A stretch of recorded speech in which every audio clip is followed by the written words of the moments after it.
Hello नमस्कार दोस्तों, आप सभी का स्वागत है। तो आज के क्लास में हम लोग इंडियन ज्योग्राफी से संबंधित कुछ महत्वपूर्ण सवालों पर चर्चा करेंगे जो आपके एग्जाम पॉइंट ऑफ व्यू से बहुत ही इंपॉर्टेंट है। तो चलिए क्लास को देर न करते हुए हम लोग क्लास को शुरू करते हैं, क्योंकि आपका भी समय बहुत ही कीमती है। तो कम समय में हम लोग ज़्यादा से ज़्यादा सवालों को यहाँ पे करने का प्रयास करेंगे, जिससे आपकी तैयारी बेहतरीन हो और आपके एग्जाम में किसी प्रकार की कोई दिक्कत नहीं हो ज्योग्राफी से रिलेटेड सवालों को बनाने में। तो चलिए हम लोग क्लास को स्टार्ट करते हैं। तो आज का जो पहला सवाल है कि निम्नलिखित में से किन राज्यों से होकर कर्क रेखा गुजरती है। तो नीचे कूट दिया गया, उसमें से आपको सही उत्तर का पहचान करना है। तो the tropic of cancer passes through which of the following state? A Chhattisgarh, Mizoram, Tripura and Rajasthan. तो कहां से ट्रॉपिक ऑफ कैंसर पास करती है? देखिए, सबसे पहले आपको जानना पड़ेगा कि ट्रॉपिक ऑफ कैंसर होती क्या है। ठीक है, तो आप जानते होंगे कि हमारा है 0 डिग्री, और 0 डिग्री से ऊपर आपको मिलेगा 23 डिग्री हाफ नॉर्थ, और इसी को कहा जाता है कर्क रेखा। कर्क रेखा जिसे हम लोग कहते हैं ट्रॉपिक ऑफ कैंसर। ठीक है, और ये जो ट्रॉपिक ऑफ कैंसर है एक अक्षांश रेखा है, ये एक अक्षांश रेखा है जिसे हम लोग कहते हैं latitude line. Latitude line, clear? और ये जो कर्क रेखा है भारत के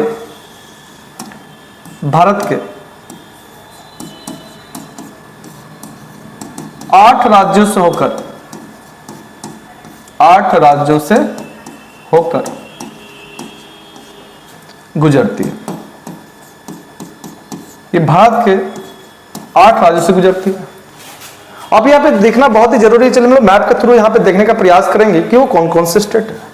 तो यहाँ पे सबसे पहले आपको मिले गुजरात, राजस्थान, मध्य प्रदेश, छत्तीसगढ़, झारखंड, वेस्ट बंगाल, त्रिपुरा एंड मिजोरम।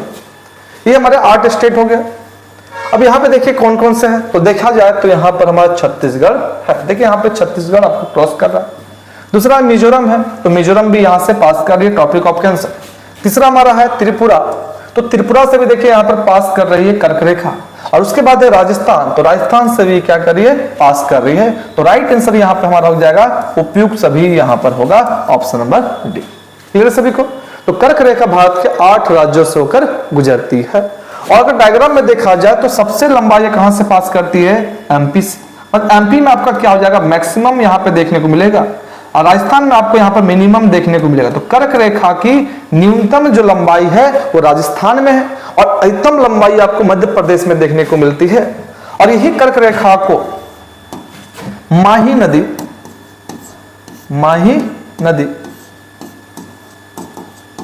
कर्क रेखा को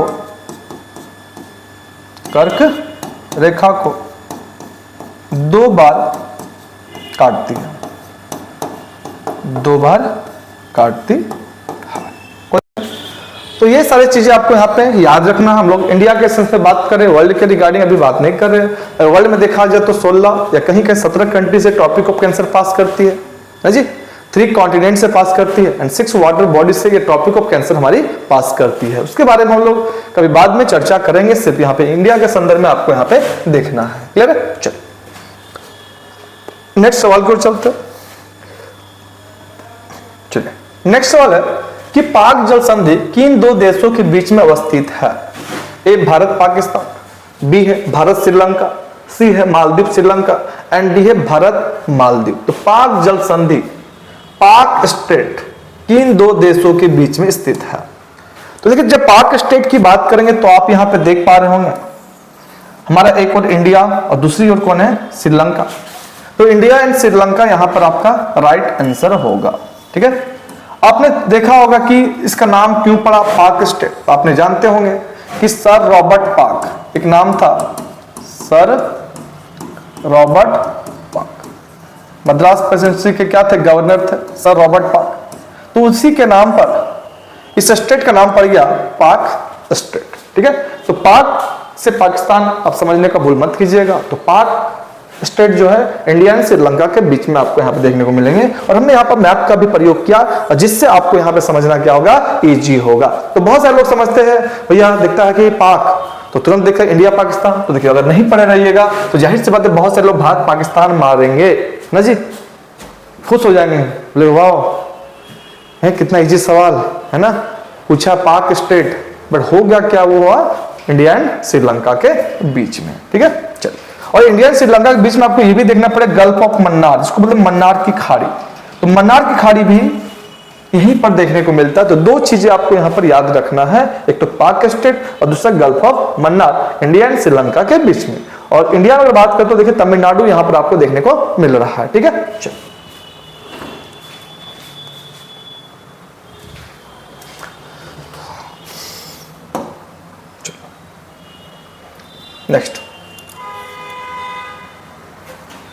नेक्स्ट सवाल यहां पे है कि नीचे दिए गए कथनों को ध्यानपूर्वक पढ़िए। तो read the statement given below carefully, बहुत ही ध्यानपूर्वक पढ़ना है ना। नजर हटी दुर्घटना घटी, क्योंकि स्टेटमेंट वाला सवाल है। पहला कि भारतीय प्लेट गोंडवाना प्लेट से अलग होने के बाद दक्षिण की तरफ प्रवाहित हुई, और दूसरा है कि भारतीय प्लेट यूरेशियन प्लेट के टक्कर के परिणाम स्वरूप हिमालय पर्वत का निर्माण हुआ। तो यहाँ पे लिखा गया है, यहाँ पे हिंदी में भी सवाल है, इंग्लिश में भी सवाल है। अब जिसमें कंफर्ट है अब देखिए और सही जवाब देने का प्रयास कीजिए। ठीक है, तो चलिए पहला यहाँ पे सवाल है कि भारतीय प्लेट गोंडवाना प्लेट से अलग होने पर दक्षिण की तरफ प्रवाहित हुई थी। तो भारतीय प्लेट गोंडवाना प्लेट से अलग हुई थी, यहां तक तो सही है, पर यहां के बाद लिखा दक्षिण की तरफ प्रवाहित हुई थी, ये स्टेटमेंट यहाँ पे गलत हो गया। इस वजह से पूरा स्टेटमेंट ही हमारा गलत हो गया, क्योंकि दक्षिण की तरफ नहीं, ये उत्तर की तरफ प्रवाहित हुई थी, उत्तर की तरफ। तो ये स्टेटमेंट आपका क्या हो गया, गलत हो गया। और दूसरा यहां पर है कि भारतीय प्लेट और यूरेशियन प्लेट के टक्कर के परिणाम स्वरूप the collision between the Indian plate and the Eurasian plate resulted in the development of the Himalayan, ये बात यहां पे सही होगा। तो ये हमारा पहला गलत है और दूसरा यहां पर हमारा सही होगा। तो राइट आंसर होगा बी, केवल 2 होगा। देखिए डायग्राम में आप देख पा रहे होंगे कि हमारा देखिए इंडो ऑस्ट्रेलियन प्लेट है और ये प्लेट किससे टकराया, देखिए यूरेशियन प्लेट से टकराया और यहां पे हमारा हिमालय का फॉर्मेशन हुआ। और जहां पे आप हिमालय को देख रहे हैं, एक्चुअल में यहां पे पहले क्या था, एक तेथिस सागर था, तेथिस सागर।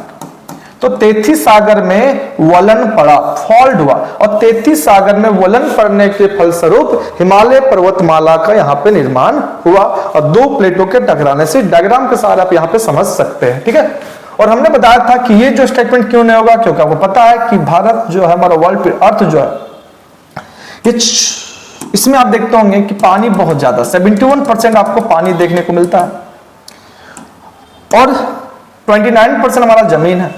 ठीक है, तो ये जो जमीन वाला पार्ट था इसे नाम दिया गया था पेंजिया, इसे नाम दिया गया था पेंजिया। और जो वाटर वाला पार्ट इसे नाम दिया गया था पैंथालासा, पैंथालासा। और आगे चल के ये पेंजिया में डिवीजन होता और इस पेंजिया 2 भाग में क्या हो जाते हैं, बढ़ जाते हैं। ये पेंजिया आपका 2 भाग में बढ़ जाता है, इसको ध्यान रखिएगा। ठीक है, ये पेंजिया 2 भाग बढ़ गया।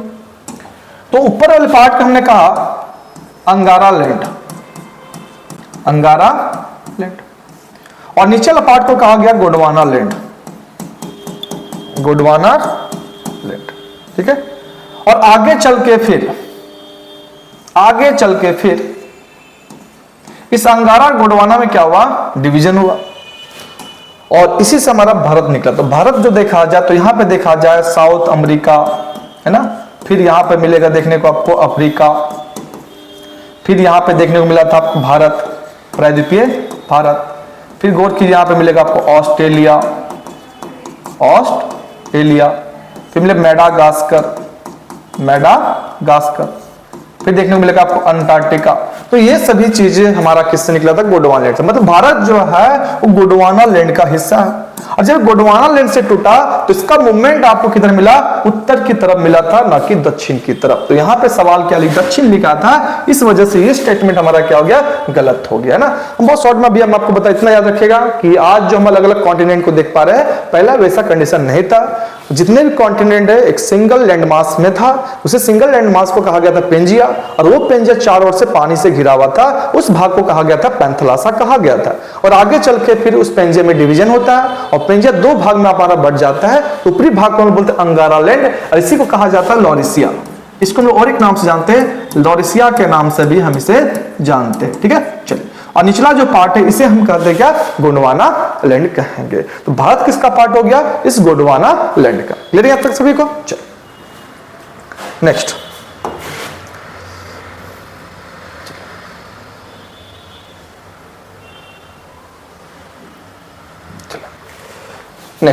नेक्स्ट है कि भूवैज्ञानिक संरचना वो सेल समूह की भिन्नता के आधार पर भारत को किन किन भूवैज्ञानिक खंडों में विभाजित किया जाता है। तो भौतिक लक्षणों पर आधारित है। ए प्रायद्वीपीय खंड, बे हिमालय और अन्य अतिरिक्त प्रायद्वीपीय पर्वतमाला, सिंधु गंगा ब्रह्मपुत्र का मैदान, एंड ये भारतीय द्वीप समूह। तो बताइए यहां पर राइट आंसर क्या होगा?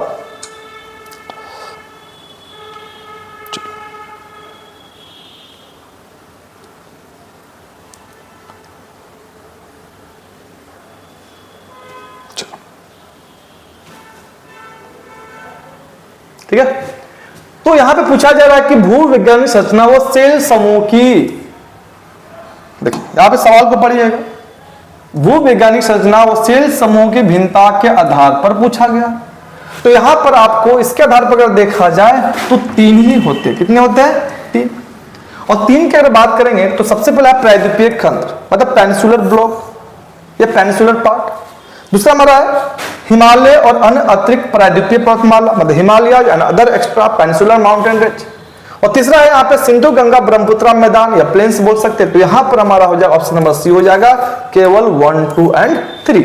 और सवाल अगर इस प्रकार रहेगा कि भारत का फिजियोग्राफिक डिवीजन की जब बात करेंगे, भू आकृतिक प्रदेश की जब बात करेंगे, भू आकृतिक प्रदेश, भू आकृतिक प्रदेश जिसे हम बोल सकते हैं geomorphic, geomorphic region, geomorphic reason.